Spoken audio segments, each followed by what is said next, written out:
Okay. Welcome. Hi, everybody, and welcome to the second event in the Forum for Interdisciplinary Gulf Heritage Studies at Stanford, sponsored by the Al-Qassemi Program for Islamic Studies. This event is called Urban Modernity in the Contemporary Gulf. I am going to introduce the speakers. These are two contributors and two co-editors of a volume with the same title, Urban Modernity in the Contemporary Gulf, and then I'm going to hand the floor over to them. We have a hybrid situation today. We have our friends in the room, and then we also have a Zoom audience, so welcome to all of you. I'm going to introduce them in the order that they're going to present, so I won't be cutting in to introduce while we're going. You'll just have to remember everything I'm about to say. So I'm going to start with our guest, Sultan Sooud Al-Qassemi. Sultan is the founder of the Barjeel Art Foundation. Barjeel is a nonprofit arts organization that is based in Sharjah in the United Arab Emirates. The foundation focuses on artwork produced by Arab artists worldwide. It's mounted exhibitions across Asia, Europe, and North America. It also maintains a semi-permanent exhibit at the Sharjah Art Museum. Sultan Al-Qassemi has taught seminars on the politics of Middle Eastern art at a number of American universities, including Harvard, NYU, Georgetown, Yale, and currently he's at Columbia. Besides the volume that we're discussing today, Urban Modernity in the Contemporary Gulf, he's co-edited Building Sharjah and authored columns in many, many journals and newspapers worldwide. So welcome to Sultan. Thank you for joining us. After Sultan is going to be the other co-editor of this volume, Roberto Fabbri. Roberto is an architect, researcher, and associate professor at Zayed University in the UAE. He's also taught at the American University of Kuwait, the University of Monterrey, Mexico, and the University of Bologna. His research explores the role of heritage in architecture and the definition of processes of identity making and knowledge exchange. In particular, the potential reuse of 20th century architecture as cultural spaces like museums and exhibitions in the Middle East and the Gulf. His publications have appeared in the International Journal of Islamic Architecture, and he's published 2 books on the architectural works of Max Bill. Okay, I'm going to move to our third presenter today, who is Trinidad Rico, who is currently an affiliate here at Stanford with the Al-Qassemi Program. Trinidad is associate professor in the Department of Art History and director of the Center of Heritage and Preservation Studies at Rutgers. Her areas of research include risk, Islamic materiality, ethnography, and the vernacularization of heritage discourses and expertise, as well as heritage ethics. She has edited a number of important volumes in heritage studies, including cultural heritage in the Arabian Peninsula and the making of Islamic heritage, Muslim past, and heritage presence. And she's also the author of Constructing Destruction, Heritage Narratives in the Tsunami City. Okay, bear with me. We have one more presenter today, also visiting us here at Stanford. Professor Michael Kubo is assistant professor and program coordinator for architectural history, theory, and criticism at the University of Houston. His practice spans the fields of architectural history and theory, architectural design, publishing, and curation. And he's received fellowships and grants from the Graham Foundation for Advanced Study in the Fine Arts, the Moody Center for the Arts, and the Aga Khan Program for Islamic Architecture. He's published on 20th century architecture and urbanism.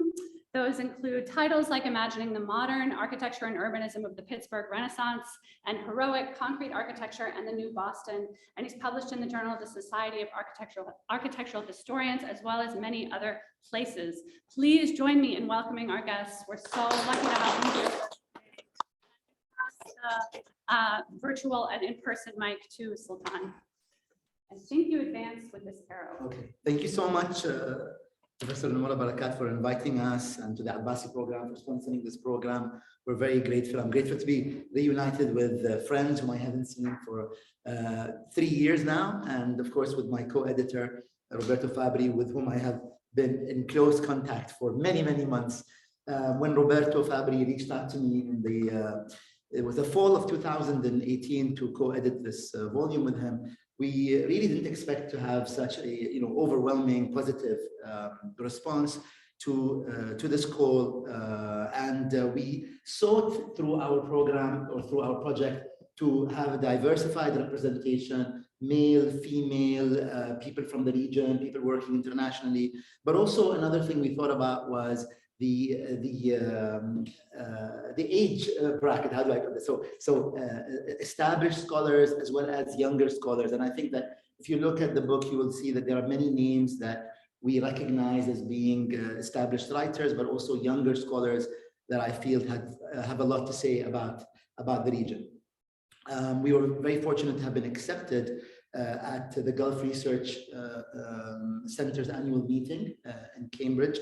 And that was, I think, the last time in-person meetings had taken place for a number of years. So once again, we were very, very fortunate. Over 3 days, we welcomed 19 sessions with presenters and respondents, along with a number of individuals who are interested in the topic of urbanism and the architecture in the Gulf, who provided essential feedback to the scholars on their research. Our attempt to achieve diversity was successful. You will see through, where was that? This is our gorgeous cover that I should say, photographed by Roberto Fabbri, which makes things much easier, by the way, when you own the copyrights for the images. But you will see, and I think this is something that we'll be talking about throughout the next hour, that we have broad representation from scholars from all over the world. And you will see that, cities from across the Gulf are represented: Kuwait, Bahrain, Qatar, Saudi Arabia, the UAE. Maybe one place, which is what I'd like to talk about, one place that we did not represent, for example, in the book finally, was the Sultanate of Oman. That is not to say that there isn't much going on there. In fact, there's so much going on there.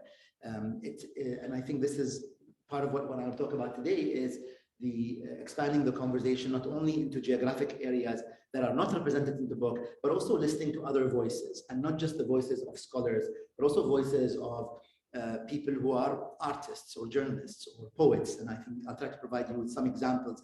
These are individuals who have something to say about urbanism and architecture in anywhere in the world, but especially I think in the Gulf states. So I'll move on.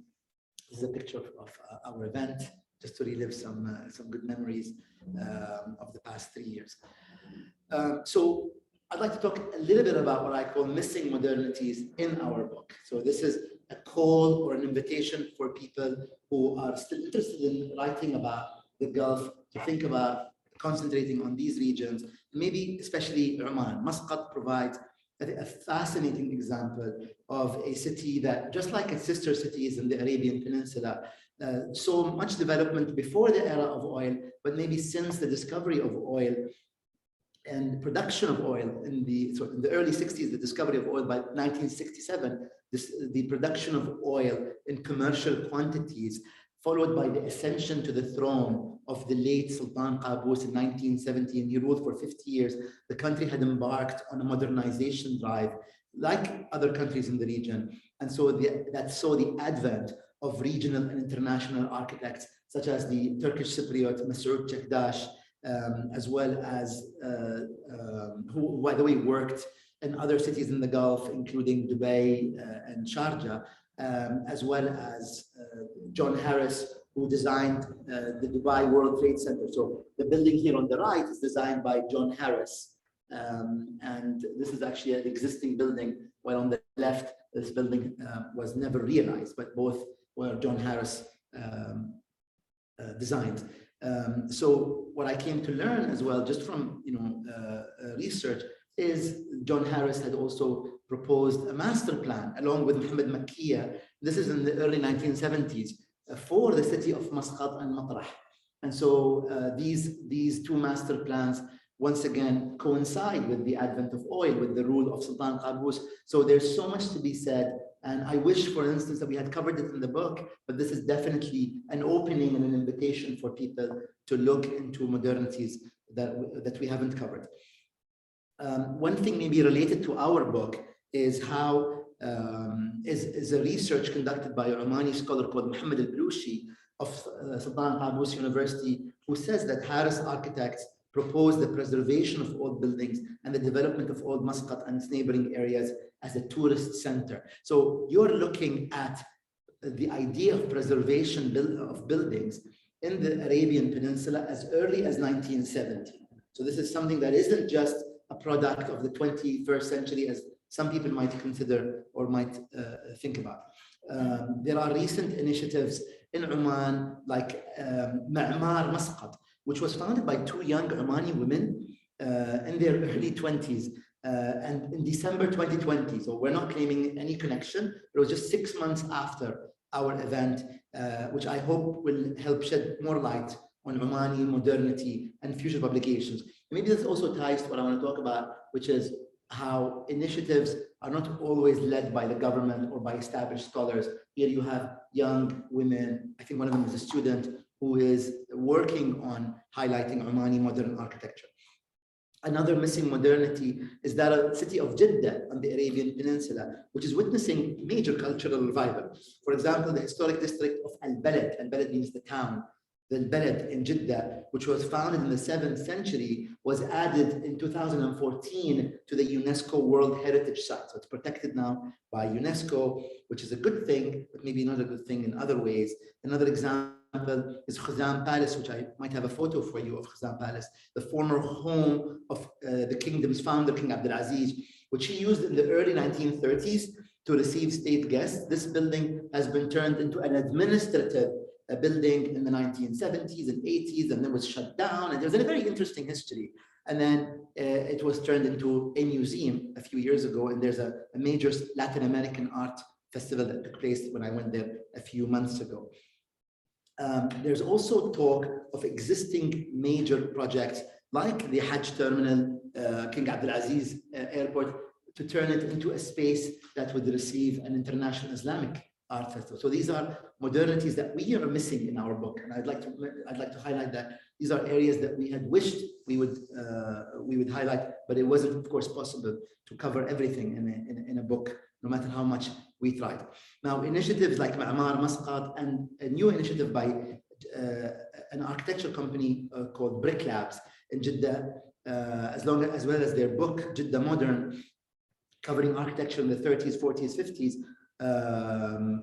Had invited artists. So that I thought was a very interesting initiative where the architects invited artists to complement and to reinterpret these buildings.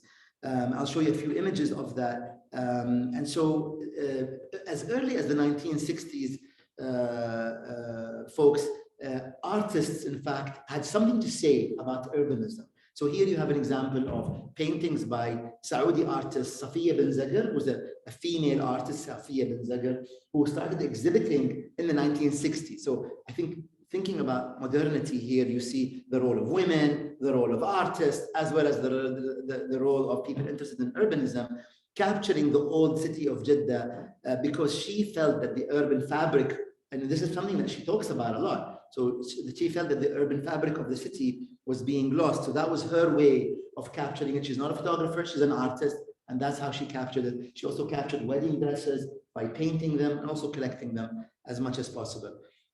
The same can be said for Saudi artist Abdurrahman al-Sulaiman, who calls this painting on the bottom right Al-Atlal, the ruins, because he was so worried about how these buildings were being demolished, even in the 1970s, that he started painting them just to capture them and to capture his sorrow. And this is something he talks about in numerous interviews. Abdul Qadir Rayis of Dubai also captured through his art a number of districts in Dubai. A district used to be called Bastakia, now it's called Al-Fahidi Fort, and this district had witnessed a lot of demolition in the 1980s. One of his artworks on the left called Decay is exactly about this loss of modern buildings in Dubai in the 1980s. Finally, this image I use in my essay in the book of Sooud al-Barkiya, which is an important landmark in Kuwait, painted in the as early as the 60s in a series of paintings. This is from the 90s, but as early as the 60s in a series of paintings by Ibrahim Ismail. And unfortunately, this building had a few weeks ago been, I don't know how to call the word, say the word, but been subject to this massive fire that tore through it and destroyed a large part of the building. So you are seeing these structures not only being victims of the demolition for construction of new projects or even neglect, but now even fire. So this is something that you want to keep in mind. I wanted to show you a brief clip of this movie. Now, I'm not sure, just a minute. So this is a movie by a Kuwaiti film director, also wrote this book, wrote this film called Beit Aboui. So Beit Aboui is about this gentleman who sat on the right, who works in an architecture company, and he comes into the office and learns that this architecture company is proposing a new development that would require the destruction and the demolition of a modern house. So the modern house from the 1960s. So he goes to his dad and tells him, "Father, we have an offer for a company that would pay us money to demolish our house." So the very emotional scene where the father says, "Son, I built this with my own hands in 1960. And this is a house that's very dear to me. I don't care about your restaurant that wants to be constructed in its place." I'll just play for you a few, just a minute and a half of it. Roberto, what is this building? That's the bank, the Gulf Bank. Okay, Gulf Bank. And just look at how beautiful this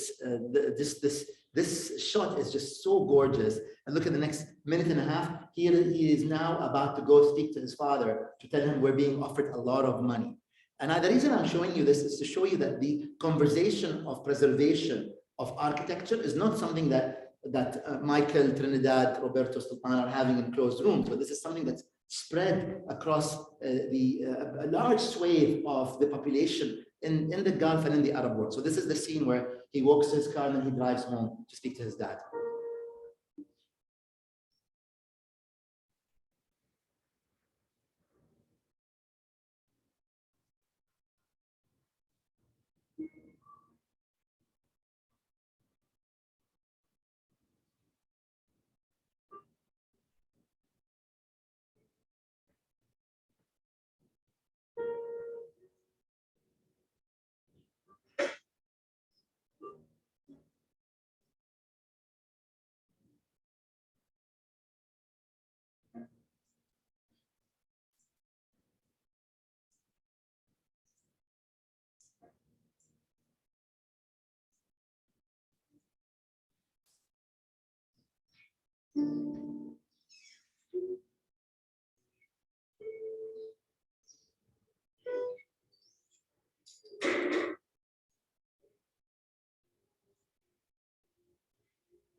So he talks to his father and tells him we have a big offer and this can change our lives if we sell this. So it's a very moving scene actually.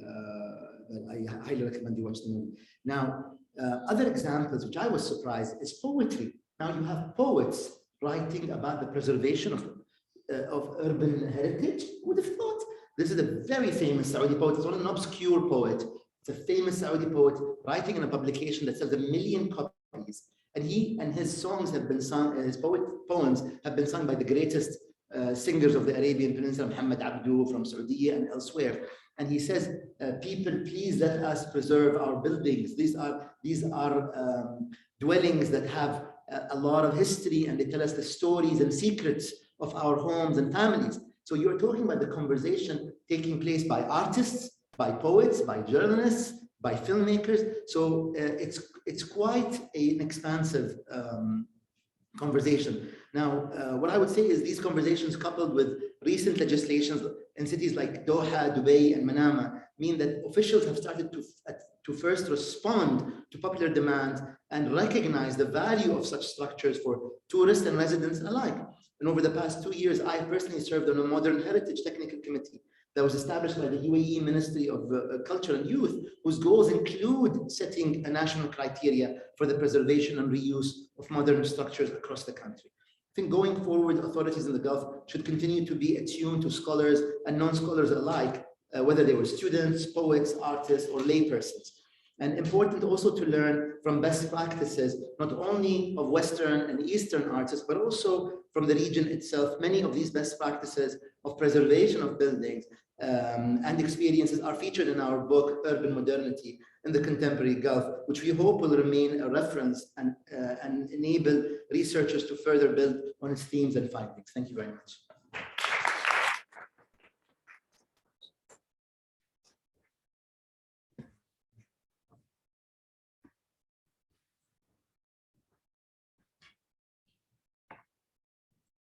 Okay, good afternoon, everybody. Thank you for having me here. Thank you, Nora, and thank you, Trinidad, for organizing this panel. And thank you all for coming. And thank you, Matthew, for facilitating our travel here. In continuation with Sultan's talk, my presentation today will take you through a brief visual tour of the book. One of the main constraints that we had during the preparation of the book was the number of pictures that we were allowed. So we worked closely with our contributors or the authors to pick and choose carefully each image to complement the chapter's narrative. So today is an opportunity to highlight the visual content of the book and contextual to extract some topics and common threads that hopefully will help to trigger the discussion after our presentations. So you already seen this. This is the book cover, and no, this is not Sultan checking his phone. Is a random guy that was passing through, passing by. The book is coming out from call for paper. Sultan already described all the process, and it was based on a series of terms that are in apparent opposition that we highlighted from the title or in the title, Urban Modernity in Contemporary Gulf. So we wanted to read the legacy of the modernist project in today's Gulf cities. And we want to read the obsolescence of these buildings as a possible opportunity or as an opportunity for the future of the urban fabric in this region. So when Sultan and I started working on this project back in 2018,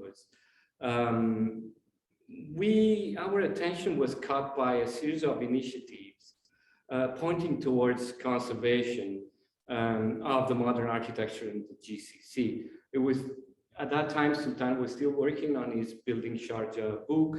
I just finished co-editing the second volume of Modern Architecture Kuwait on similar subject.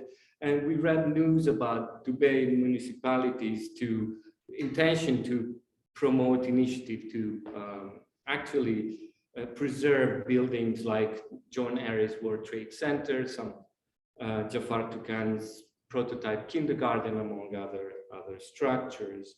So for the first time, at least to our knowledge, we could read the word modern and the word heritage in the same sentence in a governmental official document. And that was, very important. It was like a wake-up call in a way. At the same time, in the same years or months, I should say, Doha inaugurated the new Kuwait National Museum. And the first exhibition there was the Alma curated Making Doha 1915-2030. That was intended to root the contemporary architectural wonders of Qatar to the modernist experimentation of the 70s, such as like the Sheraton Hotel that is in the center of this collage. So our book stems from our common interest on these topics, but is not a retrospective. It's an attempt to avoid nostalgic and idealized memories of the past on the one hand, and to advocate for the preservation on the other hand. When we started our studies on the Gulf architecture, it was about 10 years ago, and in the last decade, we've seen so many of these buildings turned down because deemed not sufficiently authentic, obsolete, or simply because they existed on central strategic plots very attractive for real estate developers. So the book also reflects on a third way called museumification, or the transformation of old containers into cultural center or exhibition venue. This solution is a common practice for ancient and old building, and it does preserve the heritage in danger, but the number of museums in the city is somehow limited, and the number of structure from the modernization era are way too big to use this as a norm of preservation. So in this framework, the book reflects on what can be the foreseeable future for modern heritage of the Gulf, advocating for preservation as an answer to a number of specific issues of the contemporary urban environment locally and globally. For instance, preservation reduces the urban sprawl and the land consumption, which is a huge concern for all Gulf cities. From the State of Arab Cities report by UN Habitat and UNDP, we can see how the percentage of population living in the urban areas doubled from the 1950s to today. The Gulf is already leading the regional ranking with 80% of the population in Bahrain, Saudi Arabia, and the UAE living in urban areas, and the figures raising up to 98 and 99% in Qatar, in Kuwait and Qatar. Also, preservation reduces the ecological footprint generated by demolition activities and the rubble to be disposed in landfills. It has been recently calculated that 8% of the total CO2 emission globally is for the production of new construction materials such as steel, bricks, and concrete. Preservation and reuse, in the words of Professor Lilian Wong, quote, assure the continuation of cultural phenomena through built infrastructure, connection across the fabric of time and space, and preservation of memory, end quote. With this in mind, the book presents 13 episodes of modernity in the contemporary city. 13 very different cases attempting a work in progress definition of what can be considered a modern heritage of the Gulf. A few themes emerging from the book chapters are trajectories and geographies of cultural and professional exchange. Given its mercantile tradition, the Gulf was built from exchanges. So the book investigates the process of designing and construction of modern structure and challenges the stereotypical assumption of some Western architectural firms that contextually define all the project's detail without any understanding of local culture. This happens sometimes, but we focus on the occasion in which this did not, and architecture was sensitive to the context. For instance, it features Ed Nielsen's text, an architect who was directly involved with TAC in the design construction of Souk al-Wataniya, here on your left, in Kuwait, a building that demonstrates an interpretation of traditional typologies in a complex mixed-use modern building.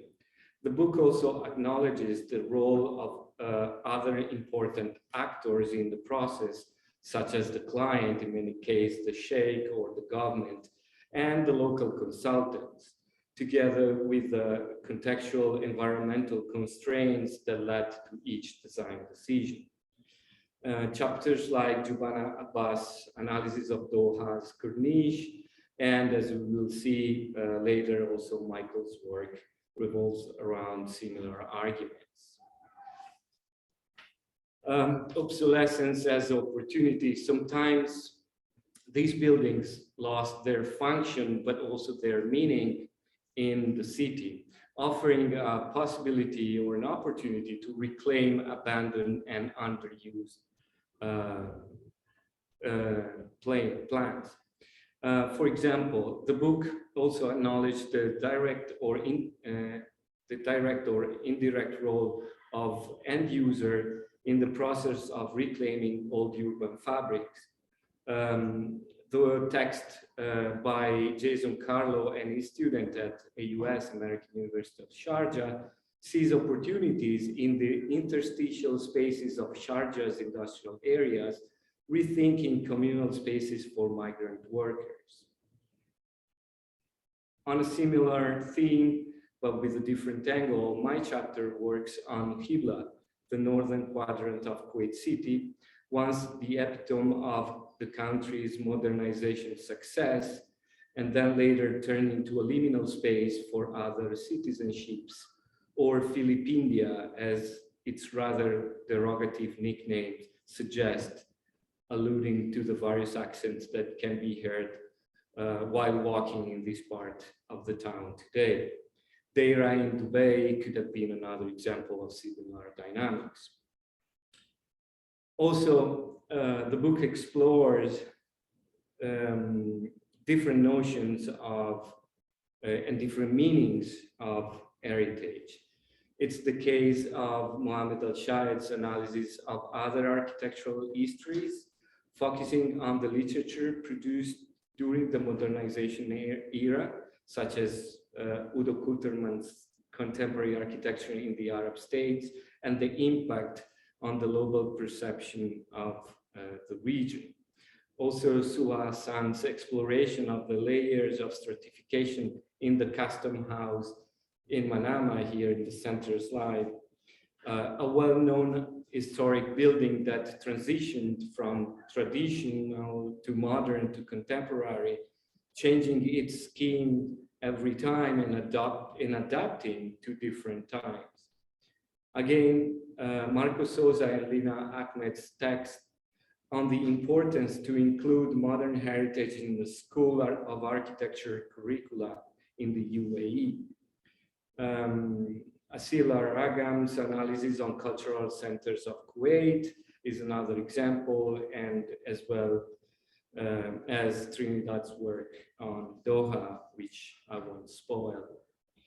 In conclusion, on the notion of heritage, the book raises some questions. One of which is, given the fact that most of the cities of the Gulf follow similar strategies and trajectories in their development, can the modern heritage be considered a common trait to help forming the architectural identity of the region? Thank you.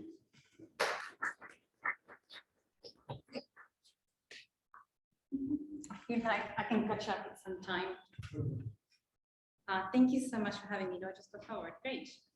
Thank you. And thank you, Nora, for inviting me to do this thing with you when I'm on leave. We're both on leave and we're doing all this work. Thank you so much. It's been really fun to come back to Stanford for this as well. As a non-architectural historian person, and maybe there were more of us, but in this event we had and in the book, I felt the burden of making sure that we're adequately critiquing the field of preservation. So what I try to do in the chapter, and I'll extract some ideas from that here and contextualize it a bit better, is to situate modernity within the realm of possibilities of heritage preservation. And I argue, like I did in the book, that heritage preservation does not do a very good job at supporting this incredible initiative that you're witnessing today. So let me start. I called it reconfigurations, and you'll see why, rather than celebrating heritage preservation, because I start with this. This is an iconic image circulated amongst the residents of Qatar after the Eid break of 2013. And here you can see an image that looks very familiar. It's a familiar depiction of any sunset at any intersection of Doha, if it wasn't for the odd protagonists of at the foreground, the statue of a pair of oryx, the national animal of Qatar. Until that day, the oryx decorated the center of a roundabout, aptly called the Oryx Roundabout, on the Corniche of Doha, so in a very visible spot. Shortly after this image was taken, the oryx disappeared from the urban fabric of Doha as the post-1970s roundabout was replaced by a multi-lane intersection.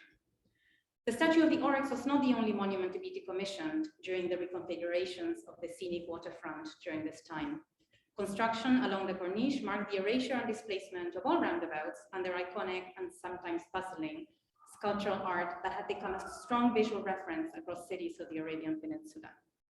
With the oryx no longer perched majestically on top of the oryx roundabout, nostalgia and rumor began to circulate in equal measure. Stories of other roundabouts, born and lost in different bouts of modernization, appear to dominate blogs and brunch conversations alike. For example, the monument in Al-Merqa roundabout, the talking clock, was rumored to have been lost in a traffic accident on a rainy day in the early 1980s, while the arch or rainbow roundabout was removed right after the oryx was removed to make way for the Lusail Expressway, which is a really wonderful way of getting across Doha now.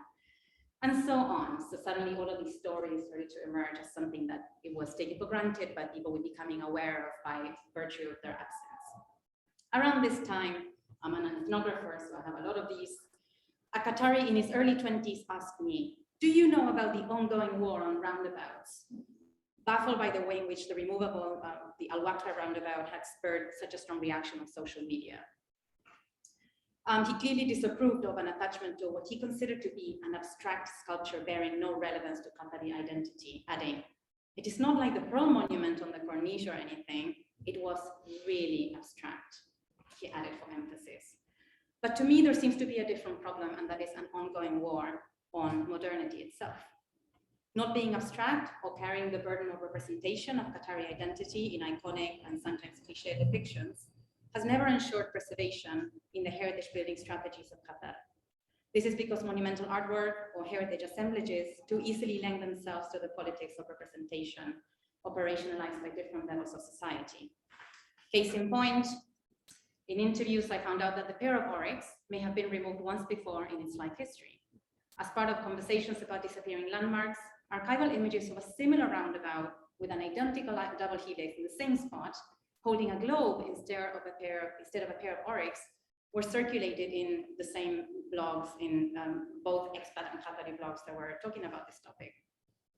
Both removals were accompanied by an unofficial narrative that claimed that the oryx were deemed an inappropriate or un-Islamic depiction of figurative art that came into conflict with a conservative society. The removal in 2013, in fact, carried with it an unverified rumor that stated that South Asian migrant workers had been seen praying to the oryx. It was an unlikely but sensational story that spread like wildfire, fueled by protracted tensions between migrants and citizens in a very cosmopolitan city. While roundabouts were being removed together with their iconic artwork, attention to their provenance, life history, and ability to represent a modernist city were raised on social media and classrooms alike. Elsewhere in Doha, other remnants of modernism had fared poorly or were seen ambivalently as well. The built landscape of the 1950s through the 1980s had been ravaged by a combination of the latest wave of modernization and an institutionalization of heritage preservation agendas that neglected to support its preservation, which is what most of my work centers on the way preservation itself is quite destructive of some aspects of the life history of these cities.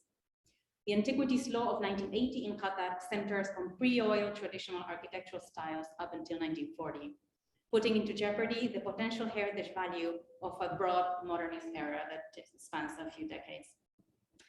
Yet the modern turn in Qatar is unmistakable. The prominent and iconic Sheraton Hotel, a landmark designed by William L. Pereira and Associates from Los Angeles, had defined the skyline of the waterfront landscape of the capital city, but that stands as quite a rarity. At the opposite end of the Corniche of Doha, the modernist city was systematically dismantled through the second decade of the 2000s and stored at different locations. The Mesherev Art Center, located in the adjacent Al-Asmah neighborhood, occupied a very distinct pale green modernist building that had once been a girls' school.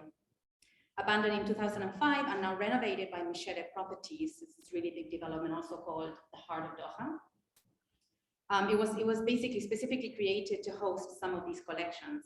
And it was a place where the old remnants of what was the Mesherev neighborhood were curated before and during demolition.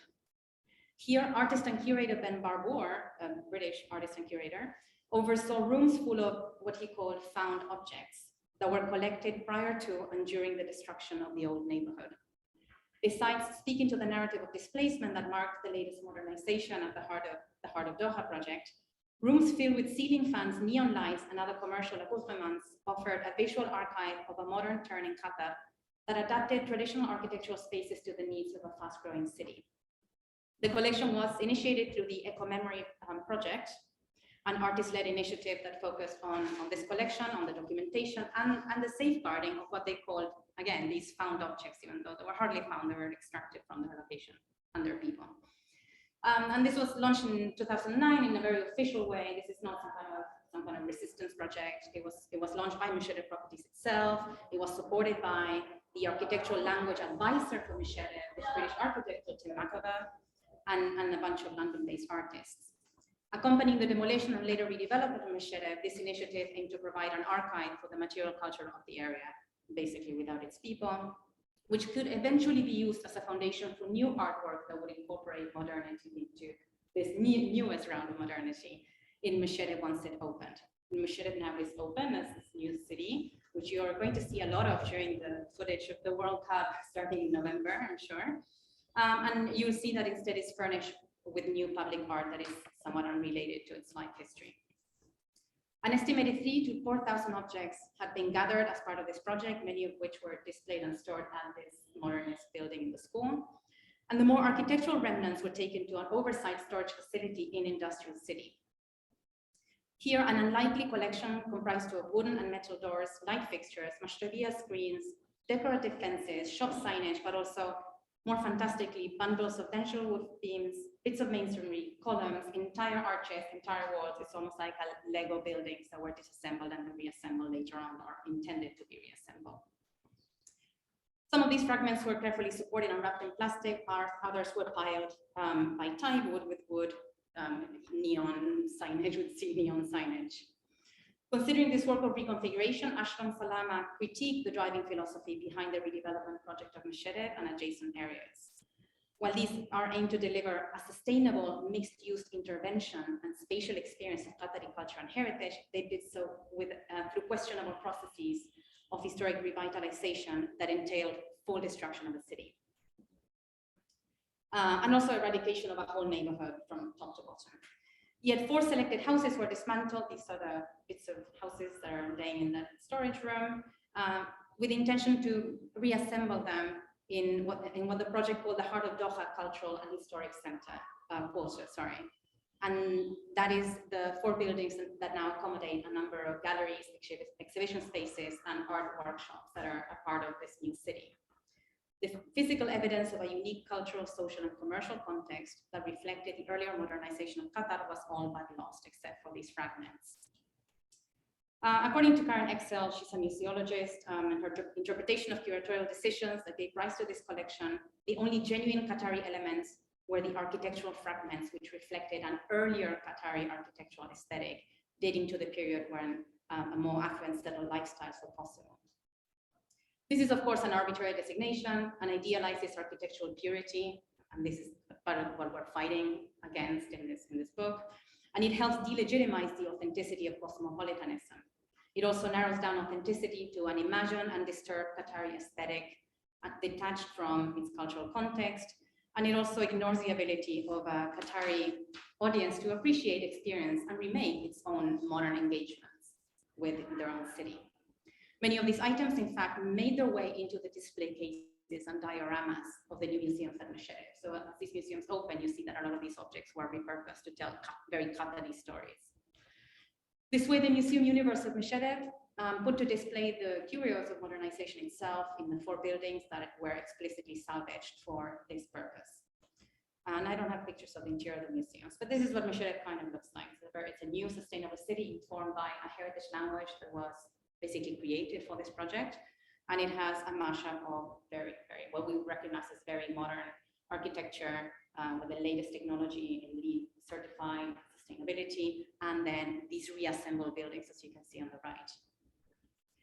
While the redevelopment of Meshedef was underway, the adjacent Firjanok, Al-Asmah, and Najada became the focus of the next phase of reconfiguration. So no sooner had this project been underway already, the 2 neighborhoods next to them just became the target of demolition.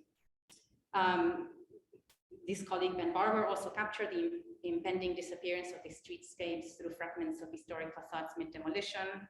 Oh, sorry, this is one of the museums. The digging machinery, eviction notices, and the neighbors' concerns were alike interrupted. So by the time I finished my fieldwork, this is what's happening. Like the next kind of concentric circle outside of Margiela was beginning to be demolished as well, with a lot of the architectural modernism that we're very interested in.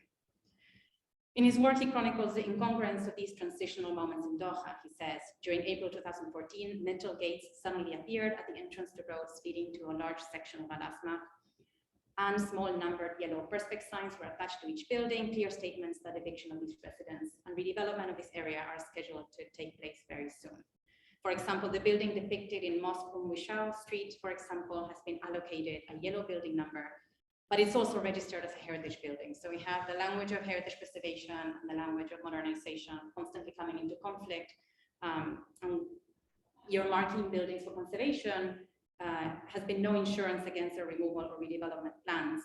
And this is exacerbated by the lack of advocacy for the architecture and urbanscapes of the modern era. So it's about like the legal protections that exist in Doha, in Qatar, for this type of architecture, but it also has to do with a lack of just general interest in the public. And having taught in Qatar for 5 years, it's quite obvious that students have not been conditioned to care for this particular period, right? So the conditioning from the state messaging has been quite strong.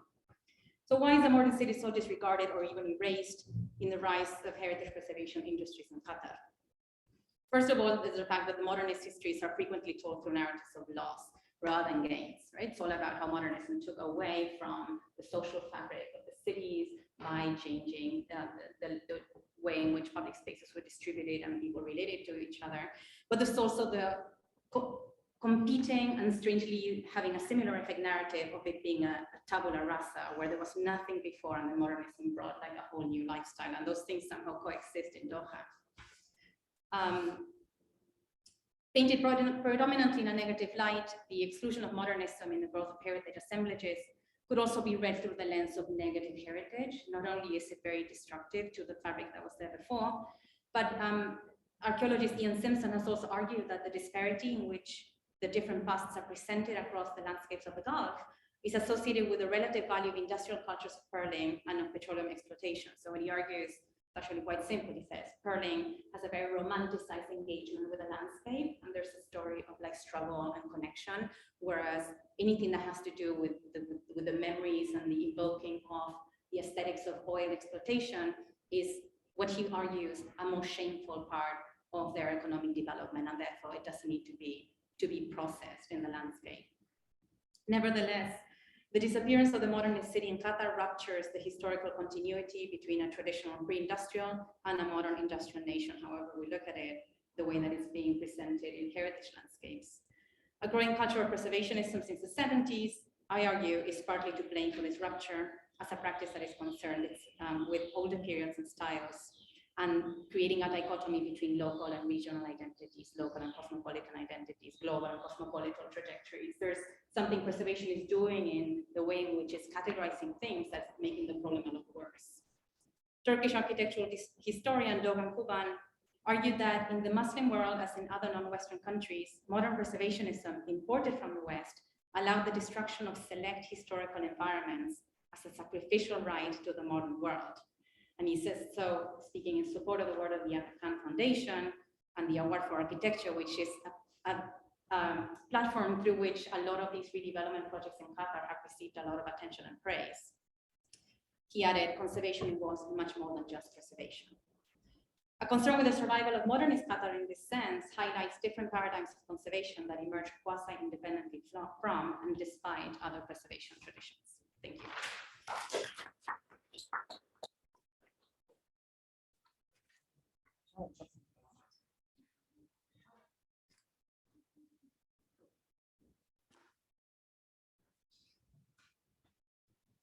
So thank you again to Nora, to everyone at the Islamic Studies program here for convening this event, and also thank you to Sultan and Roberto for bringing us together again, especially sort of 3 years after. It was nice to see the photos of the event before. And actually, the thing in the photo that stood out to me the most was the box of dates that was every morning that was brought, which is one of my favorites. So this is essentially based on my contribution to the book. Among the discursive dichotomies that have governed interpretations of the architecture of Gulf cities over the last century, constructs like tradition versus modernity, universality versus identity, and image versus authenticity, the binary of local and foreign has served as a uniquely persistent trope. This has been especially true for the built legacy of urban modernization programs after the 1960s, which often brought international firms based in the USA and Europe into the building economies of the Gulf for the first time. These exchanges reached their peak during the boom in crude oil prices from 1973 and 1983 in particular, as a direct corollary to the economic constraints these firms suffered in their domestic practices at home, a period in which US-based firms in particular were heavily involved in pursuing and developing commissions throughout the region. Despite the complex history of these large-scale commissions, which were typically produced through transnational networks of designers, clients, builders, and laborers, the local foreign trope or binary assumes that the design signatures of these buildings can be definitively assigned based on the primary figures or authors whose names are or can be attached to their creation. This binary further assumes that such presumptive authors can themselves be easily labeled as local or as foreign via classifications that are often based on simplistic assumptions of national or cultural identity alone, regardless of where the building's protagonists were trained, with whom or for whom they practiced at different stages of their career, where or within which discourses, and through which networks of actors, among many other complicating factors of history, geography, or relation. In this sense, a central stake in recent discussions of modern architectural heritage in Gulf cities has been the difficult question of authorship that surrounds many significant buildings in the 1960s and 70s.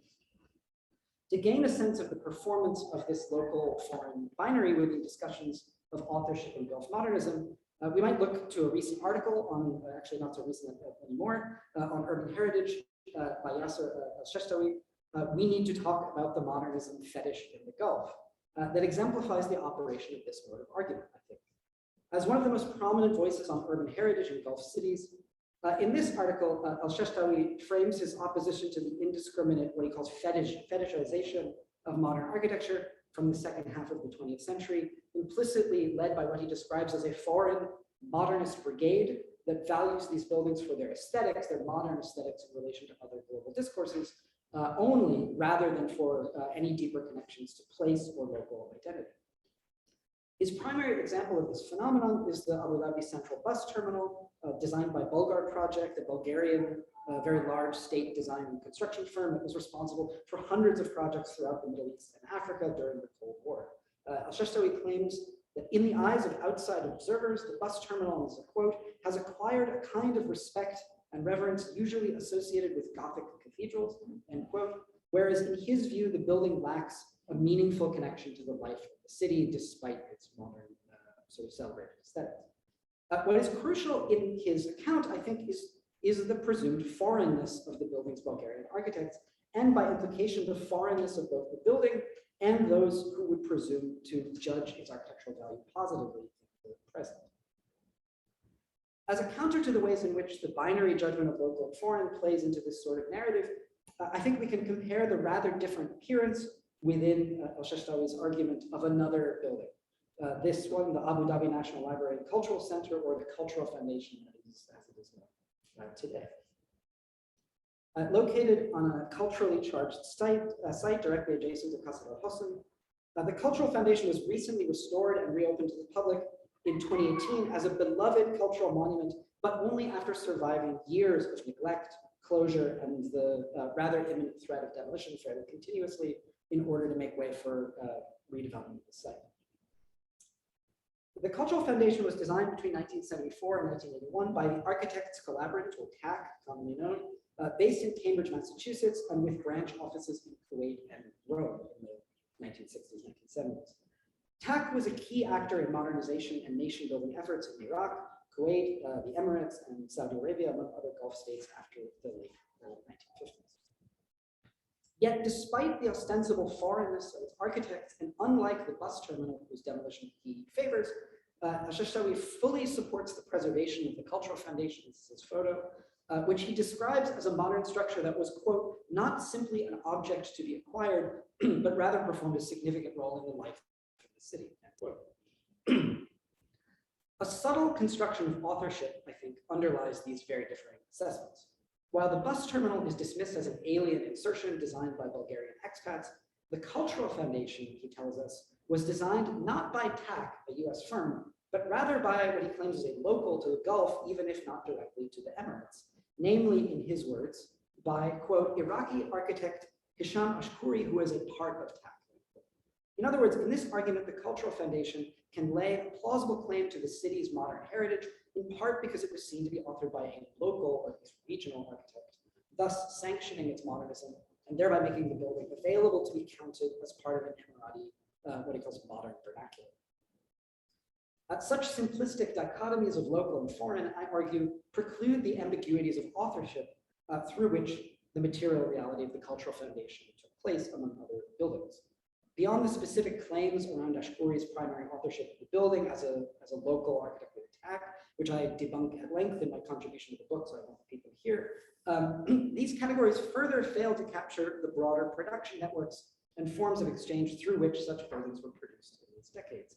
In the case of the Cultural Foundation, these included the difficulties of adapting US construction protocols in concrete to the hot climate of the Gulf, for which locally specific techniques for cooling had to be developed in conjunction with Korean contractors and laborers, many who were basically serving Korean military service by working on construction projects in the Emirates. A thorough history of these dynamics would also encompass the cultural history of the materials that make up the building's concrete, including aggregate mined in Ras Al Khaimah, created through state changes in land tenure arrangements that displaced communities of tenant farmers there in favor of industrial sites for gravel extraction. All of this suggests that we could use the social and material constructs of these buildings to piece together a very different and expanded idea of the local, one that might build a heritage discussion around these histories of matter and labor more broadly, rather than solely around tropes or identities of authorship. A more nuanced picture of what this sort of heritage discussion might look like beyond the local foreign binary emerges if we shift our attention, I think, from Abu Dhabi to tax work in Kuwait, which was really the center of its transnational practice in these decades. In particular, it is here that we can trace tax relationship with another firm, PACE, or Pan-Arab Consulting Engineers, established in 1968 by Kuwaiti architect and planner Hamid Shaib, Palestinian architect and planner Charles Haddad, and Kuwaiti engineer Sabah al-Rayas. PACE was one of the largest construction firms in the Gulf by the 1970s, and its presence was crucial for tax work in the Gulf as the consultant for nearly all of their projects in Kuwait, as well as those of many other large US firms in the country, like Skidmore and Merrill and others. The partnership between TAC and PACE challenges the conventional narrative of their joint commissions as purely foreign buildings, or what Sultan and Roberto have described as a persistent tendency to show such modernization efforts as, and this is quoting them, a one-directional phenomenon, a west to east technical knowledge export and not a bijective relationship.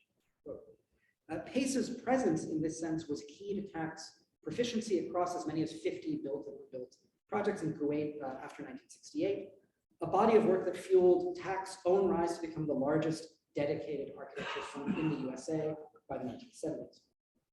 The success of these projects led TAC to create a branch office in Kuwait in 1976, known as TAC Middle East. Conversely, PACE's early growth was due in large part to its involvement with TAC, a relationship that PACE's founders credited for the firm's rapid acquisition, not just of professional drawing and detail standards, but also of managerial protocols in its formative years. The local foreign binary is challenged, especially, I think, by an examination of the joint venture framework that developed between TAC and PACE after 1973 as an example of changing legal and financial relationships between local firms and foreign architects seeking to operate in the Gulf. Henceforth, firms like TAC would be obliged by the government to form joint venture arrangements with Kuwaiti engineering and construction conglomerates as offices like PACE became newly empowered mediators of imported technical expertise and design details with on-the-ground regulations and building protocols. In the present context, a handful of TAC and PACE's institutional buildings in Kuwait have achieved prominent places within contemporary understandings of modern Kuwaiti heritage. Yet many of these projects had fared much less well within recent discussions of built heritage and cultural memory. This is particularly true of the series of commercial parking garages, or souks as they were called, built in concrete by Tack and Pace in the 1970s. And here you see one of them. This is the Souk al-Wataniya for which Ed Nelson was the project architect that we saw earlier. This was, I think, a uniquely Kuwaiti building type, but that has nevertheless had a markedly different reception from that of cultural icons like the Kuwait Fund, also Tack-based building, or the Abu Dhabi Cultural Foundation in the decades since their construction. Despite the central role of these buildings, of these souks, within the history of Kuwaiti urbanization, as crucial elements of the city's modernizing urban fabric, and as prominent examples of the new hybrid building types that marked the transformation of the city center after the 1970s, these souks have remained generally neglected within discussions of Kuwait's modern heritage, leaving them highly vulnerable all the time to recent threats of demolition or alteration that kind of follow these buildings at the time. They have been commonly regarded, if at all, simply as anonymous elements of the city's infrastructure, despite their provenance from the same collaborators and featuring many of the same design techniques and motifs as more signature icons of Gulf nation building like the Cultural Foundation. The marginalization of the Kuwaiti souks, and this is Souk al-Manaf, has been exacerbated by the popular impression of these buildings as unauthored, or else as foreign insertions into the traditional building fabric of the old town, designed by people who are soon to be non-Kuwaiti architects, and thus dispensable with regard to the construction of a local urban identity. The material history of such buildings as complex transnational products of labor and matter thus escapes not only the tropes of the local foreign binary, but often the conventional assignation of authorship altogether. As such, they have remained largely devalued by critics as well as by the public, even though to my mind, buildings like these were no less important in shaping the cultural experience of Kuwaiti modernization after the 70s than were more prominent buildings like the Kuwait Fund or like the Cultural Foundation. In this sense, a comparative study of the production and reception of the Cultural Foundation and the Kuwaiti souks offers, I think, valuable lessons for the broader history of transnational design networks that shaped the construction of modern Gulf cities after the 1960s, a persistent omission within histories of both modern architecture at large and heritage discussions in the Gulf in particular. By unpacking the differing assessments of value which have conditioned the contemporary status of these kinds of buildings in the midst of ongoing preservation challenges and heritage debates, we might develop new tools to understand the distributed mechanisms of authorship and exchange through which such emblems of Gulf modernism took shape. Thanks.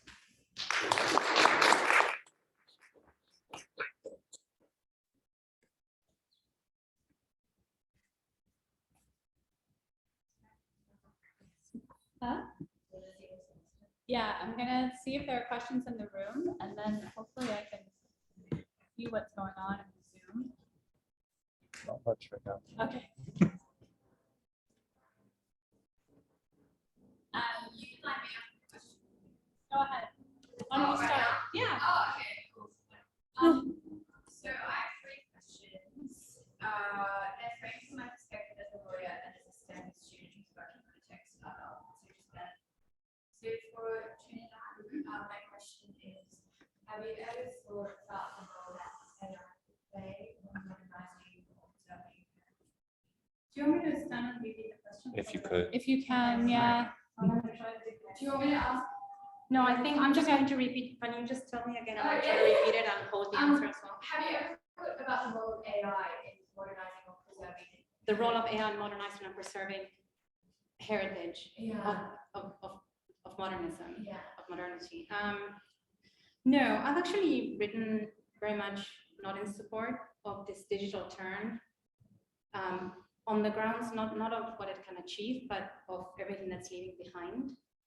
So part of the issue in my work from an anthropological perspective with the idea that somehow we will, there's a technocratic solution to being representative in the way that we move forward into the future with all these landscapes, is that it often claims to democratize ideas about heritage, but in reality, it only generates this kind of, it gives access to heritage languages to an even smaller subsection of experts.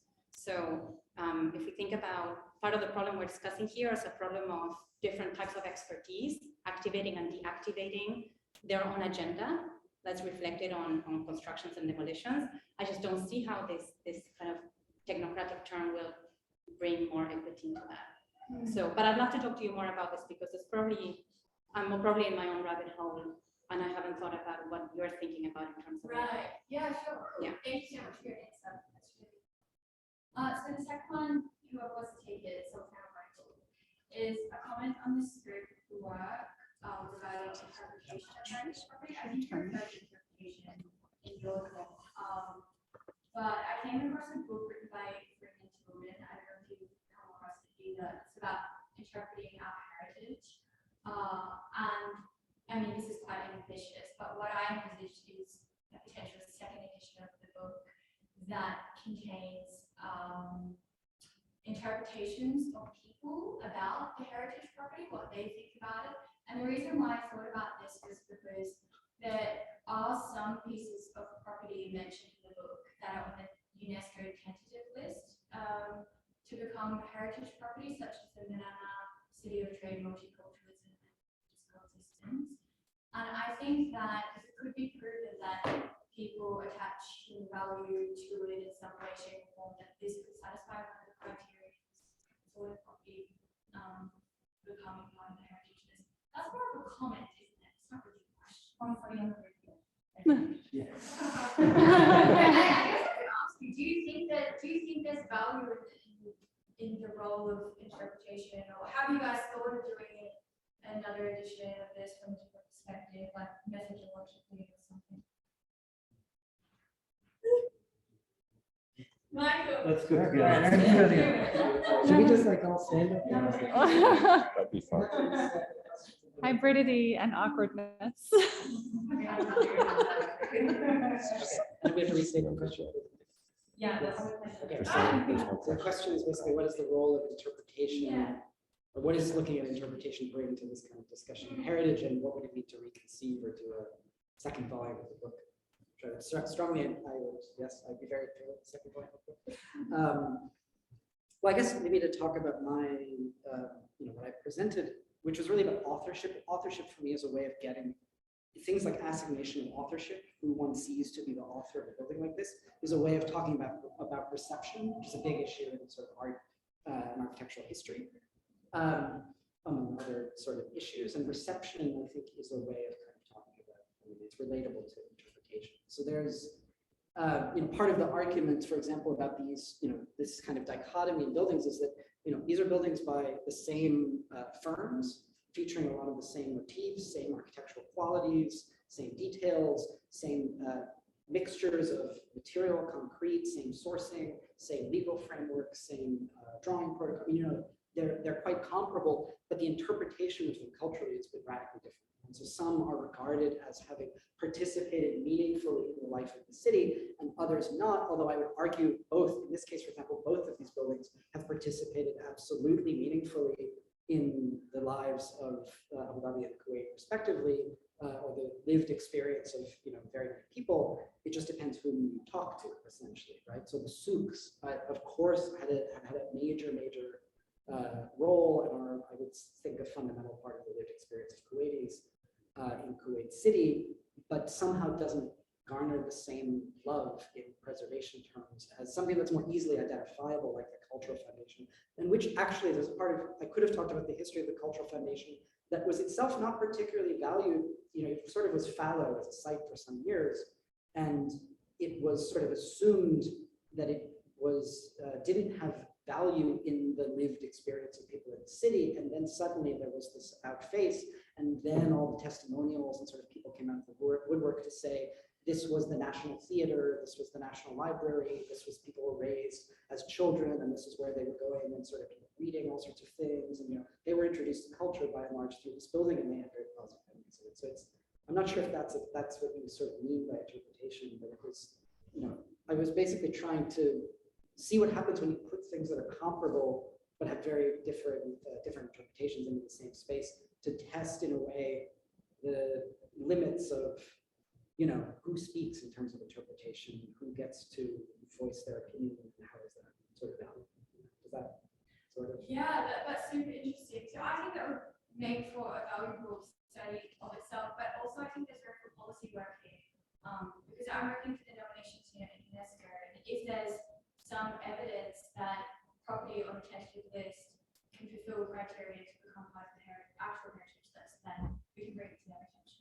Yeah, I suspect that if that were to be done, that it would radically expand. I mean, if you were attentive to the voices of people that really wanted to speak about their lived experience in relation to different sites of the city, it would radically expand the number of sites that we'd be able to count. For example, the roundabouts.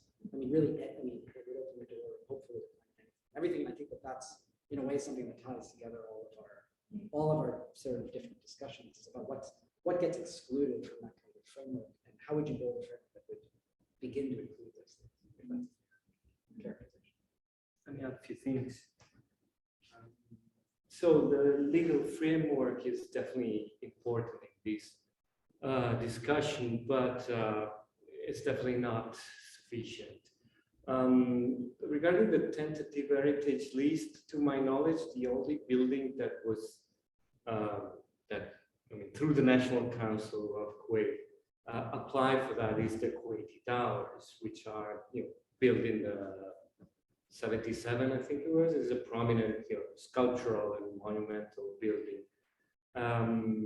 In 2014, I think Kuwait government applied to have this national monument in the tentative list of UNESCO. And that is probably the only building among all them that is not in threat of demolition. Because it's, I mean, everybody loves it. Okay, the problem is with this building that nobody kind of appreciate, right? These are because of the look, because of the fact that they are considered aliens, like Michael was saying. So the work that has to be done is on these misfits, the underdogs. And that's why we're writing these books, because we want to collect information about it. When I first landed in Kuwait, the first thing I did as a foreigner with no much knowledge about the country or the region, I went to a library or to a bookshop to buy like an architectural guide of the country. And to my surprise, there were none. And people in the Faculty of Architecture say that we don't study local architecture. There's nothing. We use the same book that you guys are using. So our humble attempt was to fill these gaps and start collecting information about this building. And through authorship, we can build some interest, because this building is by Taki. Taki is the guy who was in the Bauhaus, and the Bauhaus rings a bell, etc., etc. So people start getting interested in that and building awareness, and through that going to preservation. The other thing, and in this case, the legal framework would be interesting or important, is to tackle buildings who are not governmental property, so private buildings, because these are at the mercy of any speculation, right? Owner can take it down at any minute, or you decide the future of this building. But if there's a legal framework or some sort of a system of incentives, like monetary incentive, or something like the system that is in place in my country, for example, which is like a cut in taxes every time you restore a building of some sort of importance. This will make a difference for these type of buildings. Thank you. By the way, even in the case of the Kuwaiti Towers, the Swedish, it involved a big Swedish firm that also designed the water towers, a series of water towers that's like just infrastructure sort of around Kuwait that are quite beautiful, these sort of funnel-shaped things, and which then became sort of like there are water fountains in the city that are kind of riffs on these things. And again, it's a symbol because the Kuwait Towers are icons. It's like the Eiffel Tower, sort of became in the preservation debates, or the interpretation was that this was the icon of the city, of the nation. The water towers which I would argue all are also, very much part of the lived experience of Kuwaitis who all, know and love and remember these things, have had no similar interpretation, right? So it's a very similar, So thank you guys for an excellent panel. It was so fascinating to hear from all of you. I had a couple of questions for Roberto. I was curious, what happens to buildings that are obsolete? So there's a sense that things are being overbuilt, places like Lucille were mentioned, where it's unclear if anybody's going to ever live in these places. So is there an instant obsolescence? What does that mean for the function of these places and their future? For Trinidad, I was really taken by your story about the oryx and the roundabout. So roundabouts are places where people can convene. They're known to be a kind of common destination. What is the political function of the roundabout? Are roundabouts being treated differently because they have this potential to be collective action locations? And then one more question for you. I was really disappointed that the World Cup did not pick a better emblem or mascot for the 2022 Qatari World Cup, because they've had the option to have a falcon or maybe an oryx. And so what was the backstory behind how they ended up with a relatively unusual, or maybe some people would say uninspired, national symbol for this really big moment when they're coming out on the world stage? Hi, sorry, so just really quickly, we still have someone online. Yeah, the political function of roundabouts as public space. It's the particular type of people that gather in roundabouts, right? It's migrant workers. So in a way, the disappearance of those spaces was expected to some extent in the kind of cleansing of the city. The city, by the time I was doing research there in 2012 to 2017, the city was already going through this very aggressive bout of cleansing of other eras, and a lot of social engineering that gets attached to heritage agendas, right? And this is to tie into your question again. Part of the problem with these forms of expertise is they're actually socializing citizens and non-citizens to thinking about spaces in a particular way, right? So does the digital do anything different for that really? But yeah, it was argued the disappearance of the roundabouts and their art, and the art has been repurposed now that I followed it up a little bit more. So the Maha, the oryx have appeared somewhere else. I just found them like 2 years ago before the pandemic hit. I just found them in some random place, like being not very spectacularly displayed, but they were still alive. But yeah, the spaces are gone. The city needed a better circulation approach. In a way, it's undoing a lot of this kind of British planning scheme that had once been like this quintessential part of this type of Arab city, as it has been in other cities that my colleagues work on. But yeah, it's not. The nostalgia was very. It was a nostalgia by the people, you could say, but there was no attempt to really rescue the roundabout as a space of gathering. The other question you asked me about the logo of the World Cup, I have no idea. I haven't really looked at the branding. It don't happen after I finished living, like I was living there while doing the work. And I think my Qatari, I have quite a lot of Qatari informants and research assistants. They were all very disappointed. So it was quite funny to see their disappointment. There were great expectations around what that would be, and it's very abstract and likely very intentional. Yes, it's abstract by design. Yes, and I think maybe that's a safer way of playing it, in thinking about the connection to the little stories I gather for the oryx. Yeah, thank you.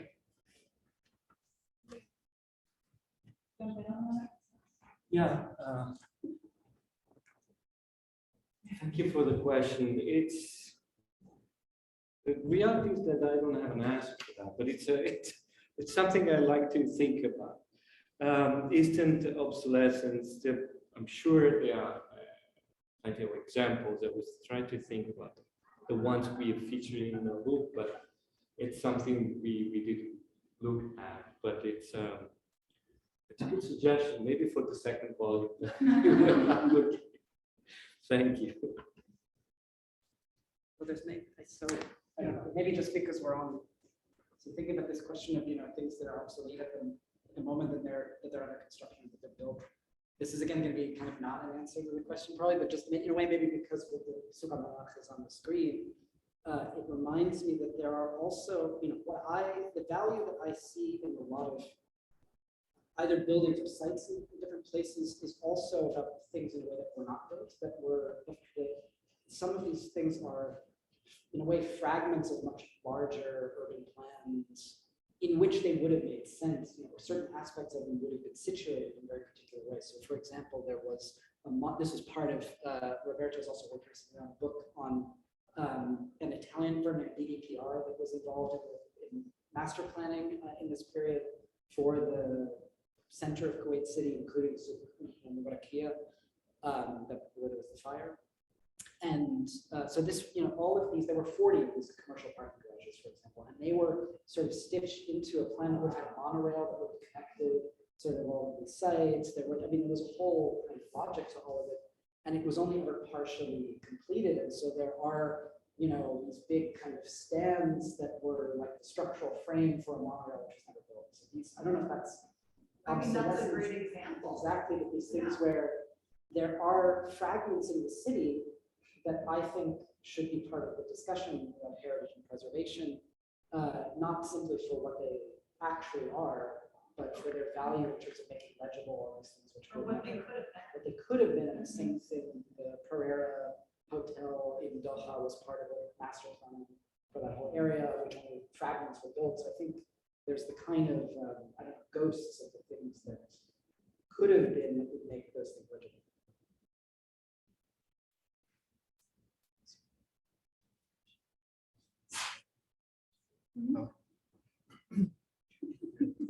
Maybe one thing I wanted to add is that urban modernity in the contemporary Gulf is available online, open access, for free download. So that everything's available for free. If you go to rootledge.com, you can download the entire publication and read all the wonderful essays in the book.